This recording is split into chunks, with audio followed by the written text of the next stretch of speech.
Good morning class. 12th class राजनीति शास्त्र के अंतर्गत आज पाठ का नाम है सत्ता के वैकल्पिक केंद्र। कल हमने इसमें क्षेत्रीय संगठनों का अध्ययन किया कि क्षेत्रीय संगठन क्यों बनाए जाते हैं, इनके उद्देश्य क्या होते हैं। आसियान विजन 2020 की बातें थी, ठीक है बेटा। फिर एक यूरोपीय संघ को प्रभावी बनाने वाली चीज़ों के बारे में पढ़ा। इसके बाद क्षेत्रीय संगठनों के निर्माण के उद्देश्य पढ़े। तो ये जो है हमने इसमें आसियान शैली के बारे में पढ़ा। आसियान मीन्स जो आसियान देशों की जो कार्य शैली है, काम सहयोगपूर्ण जो काम काज की शैली है, उसके बारे में हमने इसमें पढ़ा। फिर है मुल्कों की शांति और क्षेत्रीय समृद्धि को बढ़ाने के लिए जो है इन क्षेत्रीय संगठनों को मजबूत करने पर जो है जोर दिया जाना चाहिए। तो इस बात पे भी हमने चर्चा की थी, ठीक है। आज हम बात करेंगे बेटा इसी पाठ के अंतर्गत। आज जब बात क्षेत्रीय संगठनों की होती है तो आपसी सहयोग की बात भी वहाँ पे आती है। आपसी सहयोग की बात आने के कारण जो है यहाँ पे एक बात उठती है कि हमारे जो है क्षेत्रीय संगठन होगा तो एक क्षेत्र में जो है एक संगठन किया जाता है। अब क्षेत्र में संगठन का निर्माण किया था, इसका मतलब क्या है कि उस क्षेत्र के जो जितने भी देश हैं वो जो है आपस में जो है क्या उनकी विचारधारा है मिलती है, आपसी सहयोग के लिए तैयार होंगे, तो संगठन तैयार होता है। Good morning. तो क्षेत्रीय संगठन जो है सबसे पहले डिपेंड करता है बेटा कि जो हमारे अपने आसपास के मुल्कों के साथ जो है कैसे संबंध। अगर संबंध अच्छे हैं तो क्षेत्रीय संगठन सफल हो जाता है। तो इसके लिए जो है हमें अपने पड़ोसियों का साथ किस तरह का संबंध है, पड़ोसी देशों के साथ हमारे, उस बारे में बात करनी पड़ेगी। और इसी उसमें जो है आज हम बात करते हैं भारत और चीन के संबंध। तो भारत और चीन के संबंध जो है आज की डेट में जो है आज की तारीख में बहुत अच्छे नहीं है। जैसे भारत की राजनीतिक, सामाजिक और आर्थिक व्यवस्था चीन की साम्यवादी व्यवस्था से बिल्कुल अलग। ठीक, भारत शांतिपूर्ण सह अस्तित्व और पंचशील के सिद्धांतों में विश्वास रखता है, परंतु चीन का जो है विस्तारवादी रवैया है।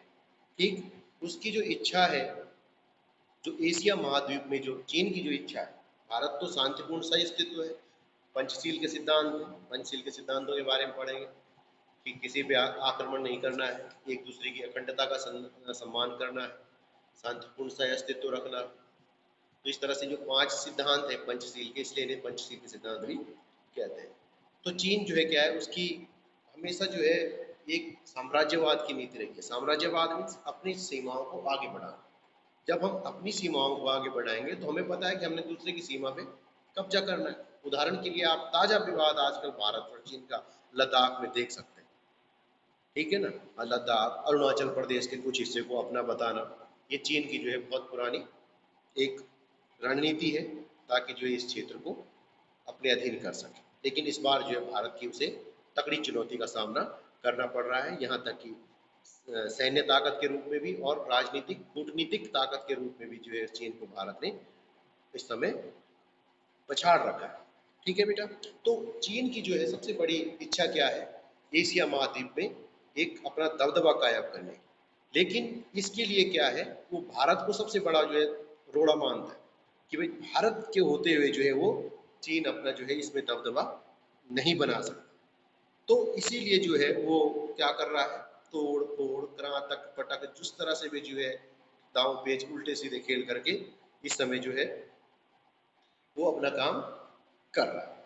तो इस तरह से जो है अब कहने का मतलब है कि चीन हमेशा जो है भारत को नीचा दिखाने की कोशिश करता है। कैसे? संयुक्त राष्ट्र संघ में जब सुरक्षा परिषद में स्थायी सदस्यता की बात आती है तो चीन कभी भारत के खिलाफ नहीं होता। ऊपर से क्या है, धूर्तता इतनी करता है कि अब पाकिस्तान और भारत के संबंध बिल्कुल खराब है, लेकिन चीन पाकिस्तान का बिल्कुल मित्र है और पाकिस्तान को उकसाता है भारत के विरुद्ध कार्रवाई करने के लिए। तो इस तरह से जो है, क्यों? क्योंकि वो भारत को जो है विश्व के देशों के सामने कमजोर दिखाना चाहता है, इसीलिए उसने जो है सैनिक कार्यवाही करने की भी सोची, लेकिन उसको इतना जवाब मिलेगा उसने शायद अपने जीवन में सोचा, अपनी मतलब सोचा ही नहीं होगा चीन के ऐसा कि ऐसा भी कर सकता है भारत। तो इसलिए जो है भारत और चीन के संबंध आज कुछ खास नहीं कहे जा सकते, लेकिन फिर भी प्राचीन समय से, पुराने समय से लेके अब तक की जो बात है उसका अध्ययन हम इसमें करते हैं। तो भारत का दृष्टिकोण क्या है? चीन, भारत हमेशा चीन के प्रति जो है मित्रता की बात रखता है, क्योंकि हमेशा ये चाहता था, नेहरू जी ने के समय से भी ये चाहता था कि चीन भारत से हमेशा जो है मैत्रीपूर्ण संबंध रखे। चीन में जो है जब कम्युनिस्ट की शासन की स्थापना हुई तो भारत ने उसके साथ मैत्रीपूर्ण संबंधों को और अधिक बढ़ाया। ठीक है बेटा, भारत ने चीन को जो है संयुक्त राष्ट्र संघ में भी मान्यता देने के लिए जो है दी उसने। ठीक है, तो इस तरह से जो है भारत का हमेशा जो चीन के प्रति रवैया रहा हमेशा मैत्रीपूर्ण रहा। फिर कुछ धारणाएं भारत की जो है चीन के प्रति भ्रांतिपूर्ण, भ्रांतिपूर्ण मीन्स भारत चीन की चाल को समझ नहीं पाया। क्यों?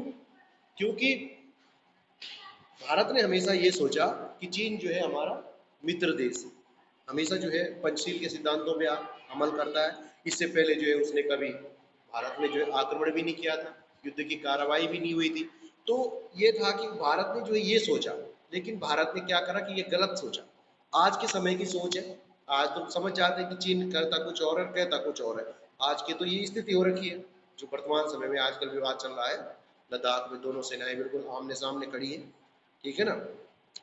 लेकिन भारत ने जो ये सबसे बड़ी भूल की कि वो सोचता था कि यार चलो चीन पंचशील के सिद्धांतों को विश्वास करता है तो इसलिए जो है वो कभी आक्रमण तो करेगा ही नहीं। लेकिन भारत जो है उसकी चाल को समझ नहीं पाया। ठीक, क्योंकि उसने कभी आक्रमण पहले किया ही नहीं था, इसलिए जो है भारत ने सोचा कि चीन क्या है, शांतिपूर्ण देश है। ठीक, जब चीन शांतिपूर्ण देश है तो इसके लिए जो है अब हुआ क्या, अब धीरे धीरे ये होने लगा कि जितने भी बॉर्डर है, जितने भी दुर्गम इलाके हैं, वहां पे क्या होने लग गया, सड़कों का निर्माण हो गया। खूब चीन ने जो है अपनी तरफ से खूब वहां पे खूब बढ़िया सड़कें सुड़कें बना ली, और उसका फायदा उसने कहाँ उठाया, 1962 की लड़ाई में उठाया। ठीक, भारत ने तिब्बत को चीन को सौंप कर एक अदूरदर्शिता का परिचय भी दिया। ठीक, इसके अतिरिक्त भारत की विदेश नीति के निर्माता ये भी भूल गए कि दक्षिण एशिया में जागरण की लहर दौड़ी है, अतः भारत और चीन के बीच टकराव की राजनीति उत्पन्न हो सकती है। क्यों? क्योंकि चीन चाहता था कि भाई मेरा दबदबा रहे, और भारत जैसा सबसे बड़ा लोकतांत्रिक देश दक्षिण एशिया में है, तो चीन बोलता है कि भाई भारत ही जो है उसके सामने जो है थोड़ा सा जिस पे दबदबा नहीं करा किया जा सकता। बाकी देशों पे तो वो चाहता है कि मेरा दबदबा रहे, लेकिन भारत को जो है थोड़ा सा दबदबा दिखाने में उसकी थोड़ा सा मतलब होता ही है कि थोड़ा सा उसकी हिम्मत इतनी नहीं है। तो इसलिए जो है भारत को सबसे बड़ा जो है रोड़ा वो अपने रास्ते में मानता है। ठीक, अब तिब्बत क्या हुआ, तिब्बत में देखो, तिब्बत, अब तिब्बत ने क्या किया कि अंग्रेजों ने तिब्बत के संबंध में जो है कुछ अधिकार सौंपे गए, जैसे लासा, तिब्बत की राजधानी है लासा, तो भारत का एक एजेंट रहेगा वहां पे। ठीक, वहां पे जो है व्यापारिक एजेंसी की स्थापना की जा सकेगी। मतलब अंग्रेजों के टाइम पे जो है भारत को अधिकार दिए गए थे तिब्बत के लिए, क्योंकि तिब्बत एक छोटा सा देश है। ठीक, फिर व्यापार में जो है डाक तार कार्यालय रख सकता है भारत, मतलब भारत को ये अधिकार दिए गए थे कि वहाँ पे आप डाक तार कार्यालय रख सकते हैं, वहाँ पे आप व्यापार संबंधी जो एजेंसियां स्थापित कर सकते हैं, और अपना एक राजनीतिक एजेंट आप यहाँ पे रख सकते हैं। और फिर एक सैनिक दस्ता भी वहां पे भारत को रखने का अधिकार अंग्रेजों के समय से दिया गया था, ताकि जो है व्यापार मार्ग की सुरक्षा की जा सके। ठीक, आने जाते समय जो है किसी के साथ कोई ऐसी अनहोनी ना हो, इसके लिए वहां पे सेना भी रख सकता था। लेकिन चीन क्या करता, तिब्बत पे जो है अपना अधिकार बताता है, फिर साम्यवादी सरकार बन गई तो उसने जो है तिब्बत पर अपना अधिकार भी घोषित कर दिया। ठीक, 1950 में जो है तिब्बत सरकार ने जो है चीन को स्वतंत्र, चीन ने जो है तिब्बत को स्वतंत्र करने की घोषणा भी की। ठीक, इसके अनुसार भारत में जो है अब हुआ क्या कि चीन ने क्या किया कि भाई बोल उन्हें घोषणा कर दी कि चीन, हमने जो है तिब्बत को आजाद कर दिया है। अब आजाद कर दिया तो उसने जो है भारत ने चीन सरकार से वार्तालाप किया कि इसके अनुसार भारत ने चीन में जो है तिब्बत में चीन का अधिकार स्वीकार कर लिया, जो भारत की सबसे बड़ी भूल थी। उन्होंने कहा चीन स्वतंत्र, तिब्बत स्वतंत्र है, अब ये जो अपने हिसाब से करे, तो भारत ने कहा ठीक है ओके। तो ये उसकी सबसे बड़ी गलती। ठीक है बेटा, फिर भारत सरकार ने जो है अपने सैनिक भी वहां से हटा लिए। तिब्बत से जो है चीन ने तिब्बत पर अपनी सार्वभौमिकता स्थापित कर ली और भारतीय नीति की संसद में जो है आलोचना भी हुई और 1956 में तक भारत और चीन के संबंध अच्छे रहे, क्योंकि चीन के फायदे वाली बात होगी। भारत ने अपने सब कुछ वहां से राजनीतिक एजेंट हटा लिया, अपनी से व्यापारिक जो प्रतिष्ठान थे सारे वो हट गए, वहां से अपनी सेना भी वापस बुला ली, तो ये चीन के फायदे की बात होगी। ठीक, तो इसलिए जो है उस समय तक उनके हमारे संबंध चीन के साथ अच्छे रहे। फिर चीन का भारत के प्रति कठोर व्यवहार। अब क्या होता है कि तिब्बत के खम्पा क्षेत्र में, अब तिब्बत में जो है चीनी शासन, जब चीन का अधिकार वहां पे हो जाता है तो उसके खिलाफ जो है विद्रोह होता है। विद्रोह का नेतृत्व किया दलाई लामा ने। ठीक, अब ये बात है 1956 की। अब ये विद्रोह जो है चीन ने इस विद्रोह को दबा तो दिया, तो उसके पश्चात क्या होता है कि सन 1959 में दलाई लामा अपने कुछ साथियों के साथ भारत में शरण ले लेते हैं। ठीक, और उसके बाद लाखों की संख्या में जो है तिब्बती समुदाय के लोग, तिब्बत के लोग भारत में शरणार्थी बनकर आए। कुछ को हिमाचल प्रदेश में है, कुछ को मसूरी में बसाया गया है। ठीक है बेटा, तो ये इससे भी जो है चीन भारत सरकार पर दोष लगाया। चीन ने कहा कि नहीं, तुमने जो इनको शरण क्यों दी भाई। इसके लिए भी भारत और चीन के संबंध कटुतापूर्ण हो गए, क्योंकि अब दलाई लामा ने भारत शरण, तो भारत शरण आएगा तो चलो दे दिए। उसके बाद लाखों तिब्बती लोग भी आ गए भारत में शरण लेने के लिए, ताकि जो है अपने तिब्बत को स्वतंत्र कराने के लिए। आज भी वो प्रयास करते हैं तिब्बत हटाने के लिए। तो कहने का मतलब क्या है, चीन ने जो है जब भारत में दलाई लामा आ गए अपने साथियों के साथ, तो चीन को ये बात भी बुरी लगी। ठीक, फिर है सीमा विवाद है। इस समय जो है भारत और चीन के बीच सीमा विवाद चल रहा है, आपको पता ही है। चीन जो है, भारत अब चीन के बीच जो मैकमोहन रेखा है, तो चीन उसको बोलता है कि भाई वो जो है हमारा बीच का जो बॉर्डर नहीं है, भारत के कुछ क्षेत्र को अपना बताता है। तो इस तरह से जो है कभी कभी क्या करता है कि भारत के एक बहुत बड़े हिस्से को अपने मानचित्र में भी दिखा, भारत विरोध करता है। आज सीमा विवाद के कारण ही दोनों देशों की सेनाएं जो है लद्दाख में जो है आमने सामने खड़ी हैं। तो ये जो है चीन की विस्तारवादी नीति का एक परिणाम है। विस्तारवादी मीन्स अपने क्षेत्र को आगे बढ़ा। ठीक है बेटा, इसके बाद चीन का, जब भारत के साथ चीन ने विश्वासघात भी किया है। विश्वासघात कैसे किया? 10 मई 1962, 10 मई 1962 को क्या होता है, चीन ने भारत में क्या कर दिया, आक्रमण कर दिया।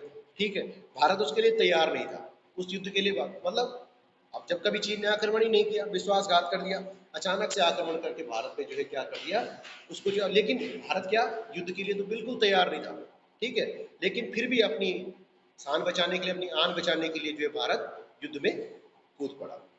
ठीक है बेटा, एक मिनट है। वर्तमान समय में भी आप देखें, आज हमेशा जो है दोनों देश जो है आमने सामने, युद्ध की स्थिति, कभी भी युद्ध होने की संभावना आजकल बनी हुई है। ठीक है, जो दोनों देशों के लिए जो है किसी खतरे से कम नहीं है, क्योंकि आज सब देश इतने संपन्न है बेटा कि अगर युद्ध की नौबत आती है